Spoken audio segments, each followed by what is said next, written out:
gonna show you 6 of the best ball handling drills that kids can do at home to get great handles. These are not gonna be your typical ball handling drills, and they're gonna work on some of the areas that a lot of kids need to develop more because they're either bad habits maybe that they have or things that they can't kind of like break out of to get them to that next level, and things to help advance what they can do. And they're all gonna be really applicable to game situations. Sometimes I feel like there's drills that kids put a lot of time in that either develop habits that aren't really necessarily good in games or just don't really do much good. Let's jump into the first thing. First thing we got to talk about here is working on different ball handling positions. You can use cones, but I'm going to show you with shoes. I have some cones, but I'm going to show you with some shoes just to show you don't need equipment to get a good workout in. Low top shoes are going to be a little bit more of a challenge. High top, a little bit less of a challenge. And what we're going to do with these is we want to get these twice shoulder width apart. So shoulder width apart is about here. I'm going to go about twice shoulder width apart, and I'm going to put the shoes right in front of me here. You could do the same thing with cones, and again, the height of the cones will matter too. Lower is more difficult and in my opinion better. What we're going to do then is we're going to be dribbling the basketball in a circle. We're always going to try to keep one hand on one of these shoes, okay?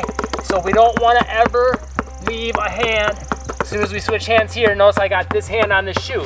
What this is going to do is develop our ability to get ball control in all areas, right? Extended out here, here, here, with my hands, working on that hand switch. Also, notice how my stance is nice and wide and low because the shoes are here and I've got to dribble the ball outside those. Now I got to get even a little bit more than twice shoulder width apart. Now, in game situations, you typically won't need to get this wide unless you're selling a big fake, right?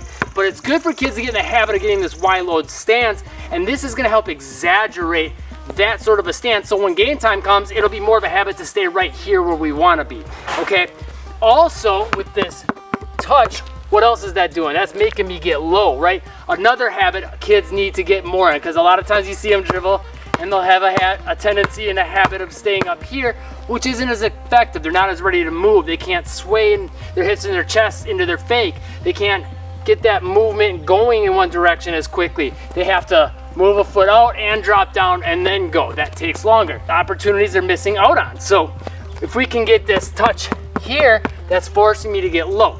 The other thing it's doing is getting an active offhand, getting this offhand engaged the whole time and making me aware of what it's doing. It's a big habit I see with kids when they dribble. They'll kind of just keep this hand chilling here. Drop me a comment and let me know if you've noticed this yourself. But they can be using that to protect the basketball from defenders, selling fakes like they're gonna shoot, right? A whole bunch more. But having that active offhand is a big key in games to keep the ball from getting stolen and just being a more effective ball handler. If you're liking the drill so far, hit that subscribe button, the bell icon to catch the newest videos. Next drill, you can leave the shoes right on out, and we're only gonna change one thing. This is gonna develop more ball control with each individual hand so you can really be effective with it and comfortable with it in all areas around your body. Great thing for kids to get in the habit of doing, especially when they're starting out. So we're gonna do that same drill touching the shoes, but I'm just gonna do one hand, okay? So notice how I briefly bring the hand off to touch and bring the ball around right here, right? But if they are advanced, something they could do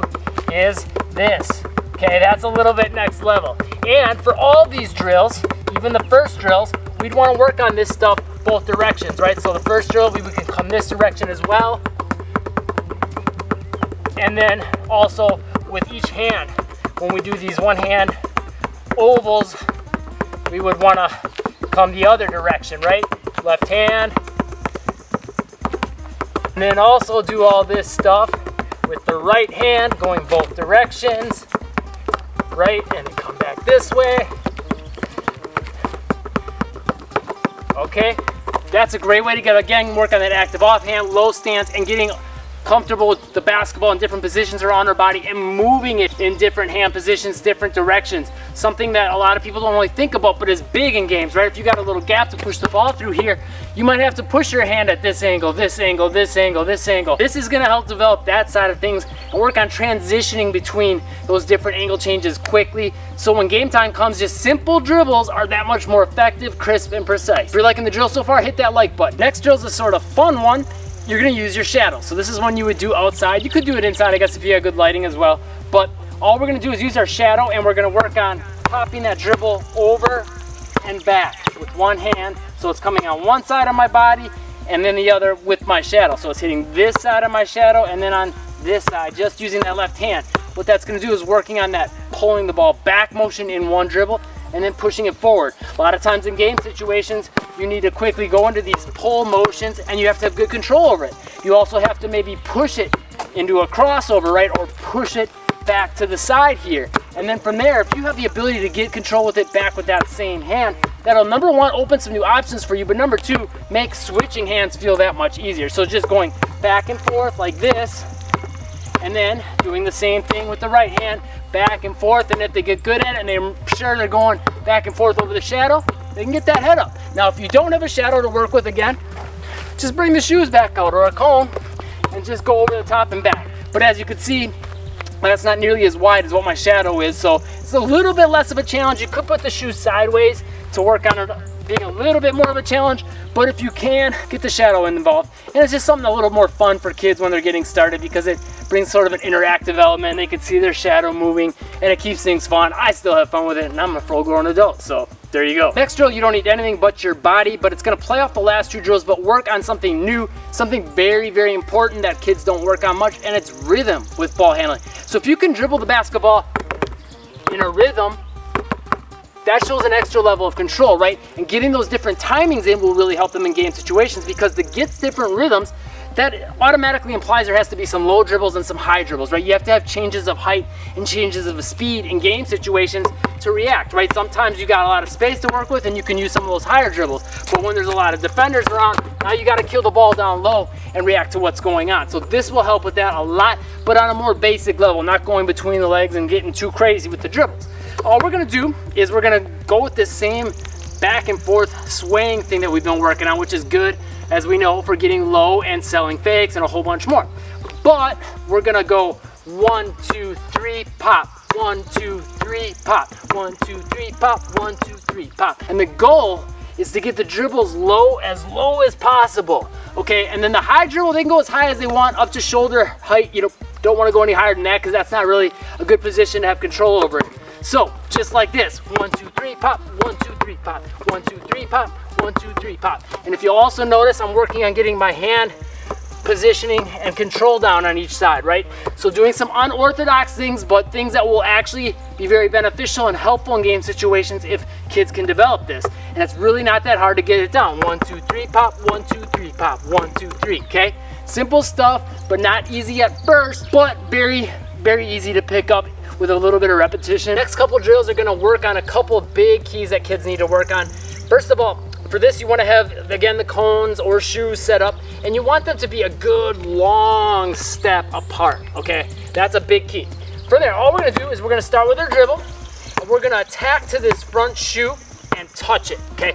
Working on attacking, getting that active off arm so defenders can't get in there and swat at the basketball. Notice I step with my opposite foot of the hand that's dribbling, and I'm gonna touch, so I'm getting low as well. Then from there, I wanna try to get back as quick as I can. Now what that's gonna do is develop one of the most overlooked things that kids really need to work on is that quick retreat or step back type dribble. Kids, when they move forward, they always like to continue to move forward, and then sometimes that gets them stuck, so sometimes they'll just stop, and now they're kind of a sitting duck. Whereas a lot of times, a simple step back will create a lot of space for them in game situations. From there, we want them to touch here, so we're still staying low and still keeping that active offhand, because we know a lot of times when we attack and we come back, our defender doesn't always necessarily stay away from us, so this will give us that protection with that offhand still. After that, you're just gonna pull the ball back and switch hands, touch here now. So we're working on like a little half spin protection. So touching, after we came back, pulling the ball back, switching, touching again. And then we're gonna repeat on this side. Attack hard, opposite foot of the hand that's dribbling, touch with that same side hand as that foot. So I got that active offhand, getting there quick, trying to get back quick, touch this shoe, switch here, okay? Forward, back, back, switch, touch, touch, touch, touch, touch, touch. Okay, should be 3 touches each side. Touch here, touch here, touch here, switch. Touch here, touch here, touch here, switch. Simple, but very, very good drill, and will develop a lot of the keys kids need. Next drill, we wanna keep those shoes pretty much where they are, but we wanna take this shoe or this shoe and move it back about a foot, maybe 2 feet. We wanna make it further though, because what we wanna do is make it more than a big step. Because one thing kids really need to work on is from their movements having that explosive first step. That's a big key to getting past defenders. So if you have these really close, you're kind of losing out on that. We're also going to work on a couple things that kids need to work on as well. A crossover that's just quick and sharp. So we haven't really worked too much in any of these other drills than just your traditional crossover. So that's a big thing we're going to work on. We're going to start with that. Selling that crossover, getting to this shoe as quick as we can, but we're not going to touch this time. So we want to crossover, get here quick, get our feet squared right to it, boom, pop it behind the back. Big move that kids don't develop enough that they need to. And I think a lot of coaches kind of think it's too flashy or baby their players and think, well, that's too hard. They shouldn't be working on that yet because they might mess it up. But the only way they're gonna get it down is by working on it. I've seen kids at like first grade just crush defenders with the behind the back. And the reason to get the behind the back down isn't just to get it down for the sake of it. It's because now if I do this instead of like that protection dribble, if I'm in this protection dribble and I'm like a right-handed shooter, it's really hard to get squared back into that shot. You know, usually a shooter, like I'm a lefty, so like for here, this wouldn't be so bad because usually I'll have my shooting side foot slightly forward. But if I'm a righty, like this is a hard angle change to make to get into a shot. But it also makes it a little bit harder to see the court over here without turning my head, right? It's not as comfortable and natural for kids at that age to do that. The other thing is, it's just not as good of a position to attack this way and move. So if I can go into a behind the back, I can see the whole court, I'm squared so I can go into a shot quicker, I can make an angle change any direction forward that I want, and I can still always go back. That's why the behind the back is so important for kids to get down, because it opens so many options. So, crossover. Come here, behind the back, retreat back on this side, crossover, crossover. Okay, so it'll be one more crossover in the setup. We're thinking of starting the sequence with that crossover, but when we're doing it all together, technically it'd be two crossovers. So it would be like boom, boom, here, behind the back, come back up top, boom, boom, so I can come back to this side, here, behind the back. Now, if you got a kid that really wants to take their handles next level, I'll have pinned to the top comment a free ball handling workout. It's already out thousands of players. I'm sure it'll help you if you are a kid, or your kid if you have a kid. It's gonna work on your athleticism, ball handling, and a bunch more all at the same time. It only takes minutes to do and will have a profound impact on your ball handling ability and entire game for that matter. And if you want to see the video that actually inspired this video, it's another video I made called the 6 best dribbling drills for kids. And I thought about it, and it's actually not just drills that they can do at a gym. They could also do those at home. So you combine those drills with these drills and the free ball handling workout. All that stuff will be in the comment down below that I'll have pinned, and your kid could get some crazy handles really fast. If this video helps, subscribe and click the bell icon to catch the newest videos. Leave a comment, let me know what else you want to see from the channel, and I will see you in those videos in that workout pinned to the top comment next.